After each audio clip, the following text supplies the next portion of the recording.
to Hankus and the wonderful musicians. I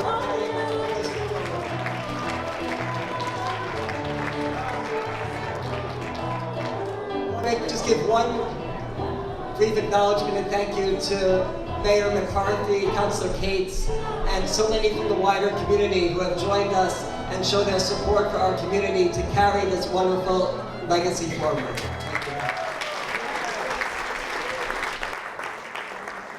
Hankus shared how Morris held in his head and in his heart this incredible legacy of spirit and music, the depth and the wisdom.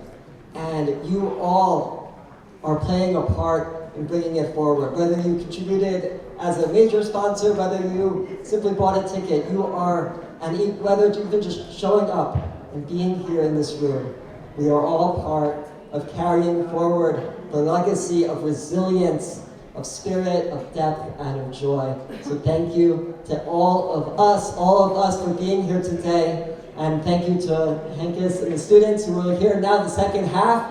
Big round of applause for the music and the spirit, and we will hear.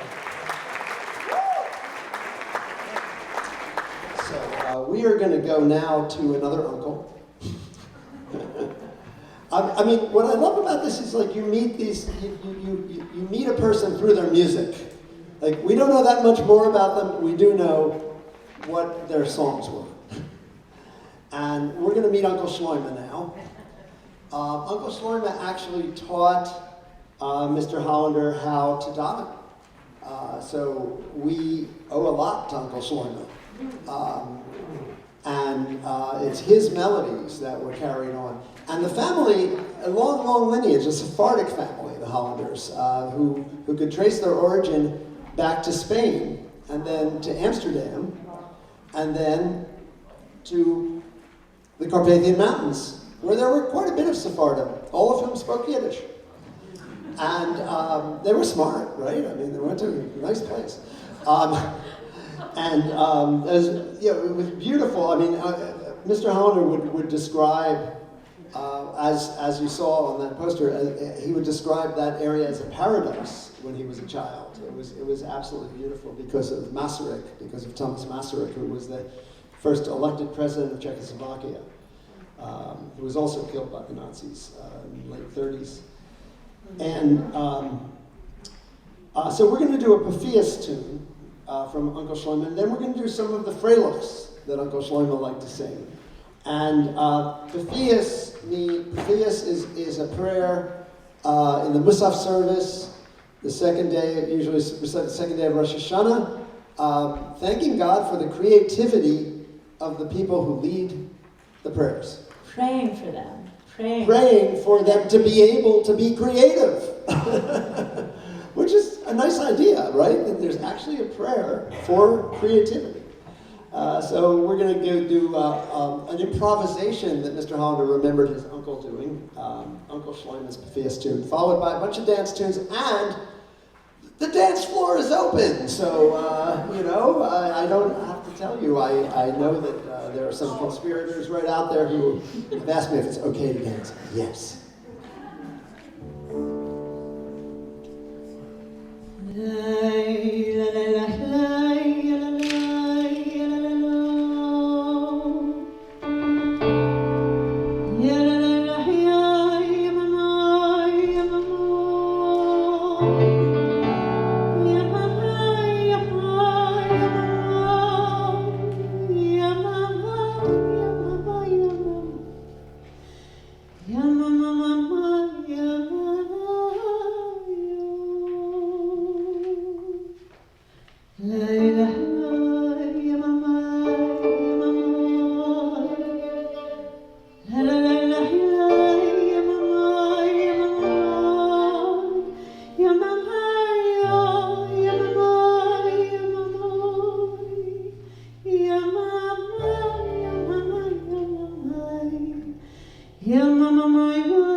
Yeah, that's a tune. You know, his uncle played the violin, and he played these klezmer tunes on the violin. And so, this legacy really is that whole, I would say, what we would say in Yiddish, a Weltzolle. It's the whole world of Eastern European Jewish music. That's what I love about it. It's not like you take the nusach, the cantorial, and you separate it from the klezmer or the Yiddish folk song. No, it's everything. It's all of that. But what we're going to do right now is we're going to take you through Shabbos a little bit with Mr. Hollender. And we're going to just take a little bit of Friday night, a little bit of Shabbos morning, and then a little bit of Musaf, and a little bit of Havdalah. And it's really interesting when I would listen to Mr. Hollender do Havdalah, it was like one of those big classical Beethoven endings, and I think you'll see what I mean. But it's beautiful, again, from the Nusach to this beautiful kind of polka that we used to do on El Adon on Shabbos morning, and then the Shema, and the Shema and the Musaf service, which again, I mean, you know, Mr. Hollender would always say where he learned it, and he would say, after the war, I went to the Docniani Street Synagogue in Budapest, and the cantor did this Shema. It's like, how did you remember that? But yes, we have that Shema for you. And then Havdalah. Okay, so we're taking you through Shabbos here. You can say, nobody can say you didn't do Shabbos this week. Here we go.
Sommer.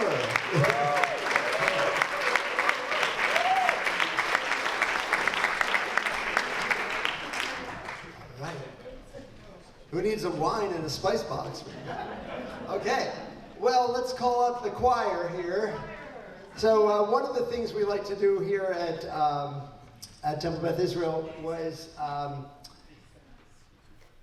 celebrate Hanukkah with Mr. Hollender, and one of the things we like to sing was the Haneros Halalu that he learns as a child in Rabbi Shapiro's choir.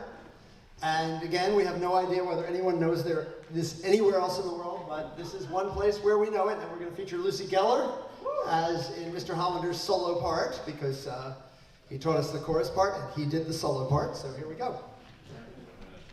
So Haneros Halalu, these candles that we don't happen to light today, that tell us, well, we have the translation in the program, so you can look that up. And Lucy, who took a wonderful course on Jewish civilization when she was an undergraduate, told me something about Hanukkah that I never knew. Can you tell them that, Lucy? Yeah. So here's why we actually celebrate Hanukkah. Now, there are some rabbis in the room. If you don't know this, I found it very interesting. I'm guessing you do, but you just never told us. So here we go. Oh yeah, this information is courtesy of Dr. Gary Gilbert at Pomona College in Southern California. He had us write a paper about the origins of Hanukkah, and it turns out that historians believe that the first Hanukkah was actually a delayed celebration of Sukkot. Because early Judaism revolved around the temple, and they were unable to celebrate Sukkot until they had the temple back and were able to be at the temple. And so it's likely that they just celebrated it late and then kept celebrating it in addition to the original dates of Sukkot. Another holiday. And yet another one. Another bunch of food. Okay, here we go. So, yes, here we go. Haneros halalu anachnu madlikin. Haneros halalu anachnu madlikin. Haneros halalu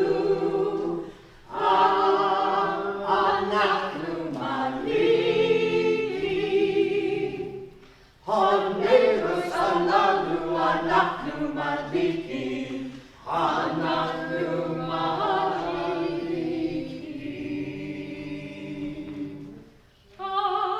Hani simbeat, hani flowers beat, hate shuois beat, hani homois, sheyos isolavois senubaiom hoheim, sheyos isolavois senubaiom hoheim. Shemasiso lavoiseinu. Vayomim hoheim basman haseh. Ve'al yedei kohanecho. Ve'al yedei kohanecho hadoshim. Ve'al yedei kohanecho. Ve'al yedei kohanecho hadoshim. Neho mitzvos, mitzvah shemoinas. Ve'ho mitzvos, mitzvah shemoinas. Ve'ho mitzvah shemoinas. Yemei Chanukah. Haneros halalu kodesh hein. Ve'enam Jews lehishtamesh bohem. Hine liroisam bilbad. Ele liroisam bilbad. Kidei lehoidois ulhalel.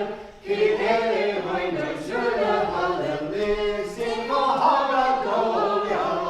Nizecho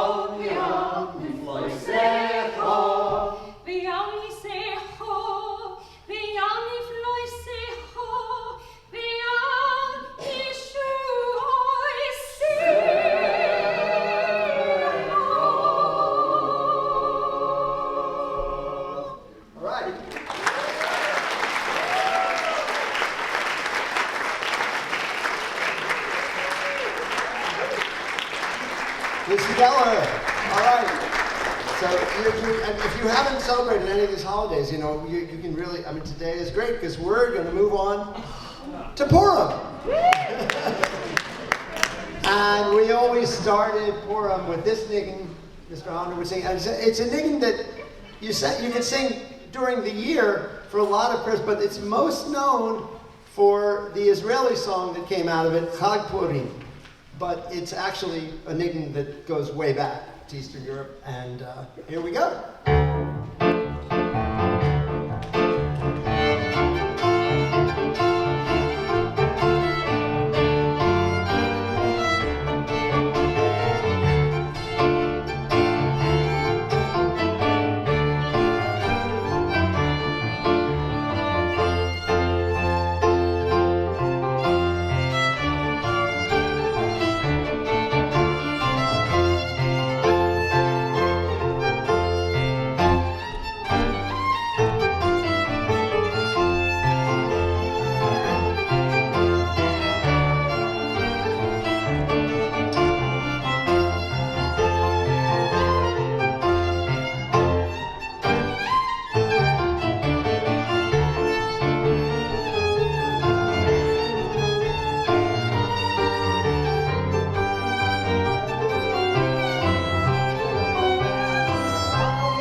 And now, I'd like to welcome to the stage, Kaya Berman-Peters. So we are delighted to have several recordings that we've done at the shul, in fact, pretty much all recorded right here, people reciting in their own way a 1932 Purim spiel. It's only 7 minutes, don't worry. But 4 minutes. You got it down to 4 minutes. So what used to happen is Purim, of course, was if you were in a little village, a little Jewish town like that, it was basically like a little bit like Halloween, except with a little bit of a story. I mean, you basically were saying trick or treat. But then you'd come in and do your little Purim spiel. And we put the translation of the Purim spiel in the program so you can see just how trippy this is. So Serena Hollender wrote this Purim spiel about a couple that didn't get along. But they were a couple that very obviously were in a farming village because animals show up all over the place. And then they have all kinds of references, of course. Wait. Oh. Can I say it? Oh, you do it. Okay, Kaya Berman-Peters with live electronics. DJ Kaya. How's it going? Hello! So, Hankus introduced me to this Hollender Purim spiel a few years ago that Serena Hollender wrote, that Morris and Serena Hollender would go door to door and they would say this Purim spiel to every person in the town.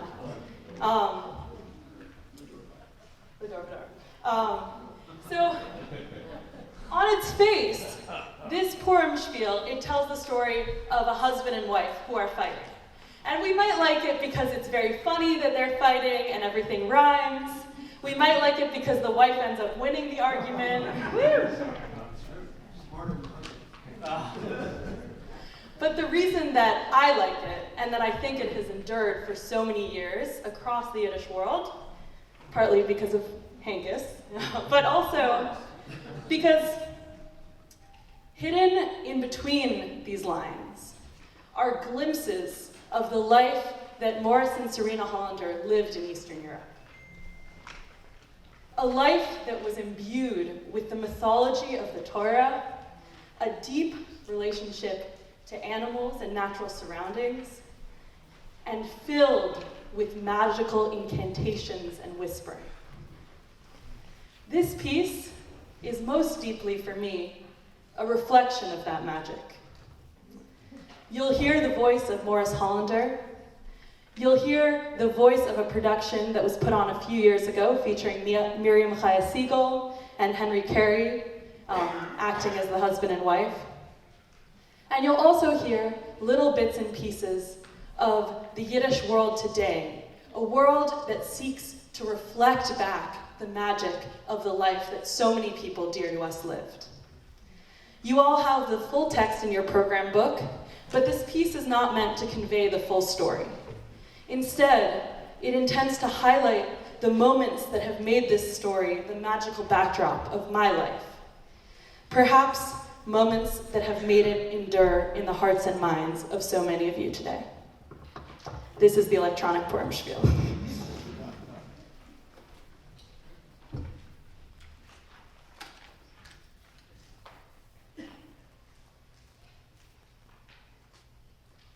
This morning, I came to my memory a Purim spiel. It's nothing special, but to us it was very special.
Temple Peters, DJ Kaya.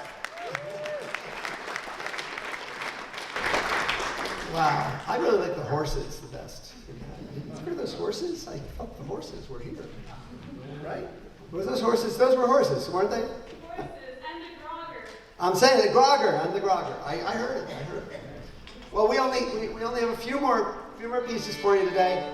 We're going to go back to another Rabbi Shapiro composition. An amazing, beautiful Dobrzen or welcoming song, maybe for a wedding, or maybe just a mazurka, which was the national dance of Czechoslovakia at the time. But this Rabbi Shapiro, he wrote some good music. So we're going to play Rabbi Shapiro as Chopin here. And then we're going to invite you to dance. We can get that Hollender family niggin and some more niggunim and open up the floor. So let's do the mazurka first. Here we go.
know, it's funny, it wouldn't occur to me to use any music in this concert because Mr. Hollender didn't read music at all. So every single thing that we learned from him singing it to us. You know, it's kind of interesting to think of, right? I mean, all these things, he just would sing, and then you learn it. That's kind of how they used to do it, I think. We still do that at New England Conservatory, don't we? Yes, okay, very good. So we would be very remiss not to thank the incredible committee that put this concert together. Mark Feidenberg, Edie Rosenberg, and Linda Underwriter, the president of the shul. And all of you for coming out and spending your Sunday afternoon. Let's have another hand for Kaya Berman-Peters, Jessica Kate Meyer, Nadav on sound, Ita Dayan, Town Summer. Okay. And all of our guests from New England Conservatory. And let's have everyone come up and join us for this last niggin and this last little dance medley that we're going to do. I think we should be careful not to knock Melinda over. And let's thank Melinda Gordon for doing the video today. It is such a pleasure for us to, I mean, this is incredible. I mean, I don't even know what this is.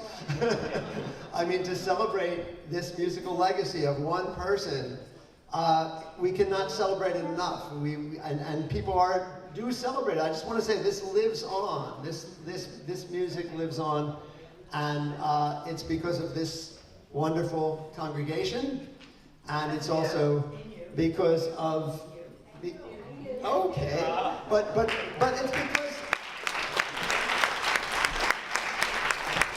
it's because of a younger generation that really loves and needs and wants this incredible musical legacy. So thank you for celebrating with us today, and here we go. And if you don't dance, Marilyn will get you to dance. Oh yeah. Oh yeah. Oh yeah. Oh, the tabourine's out. Yes.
production is in the back. Thank you, everyone.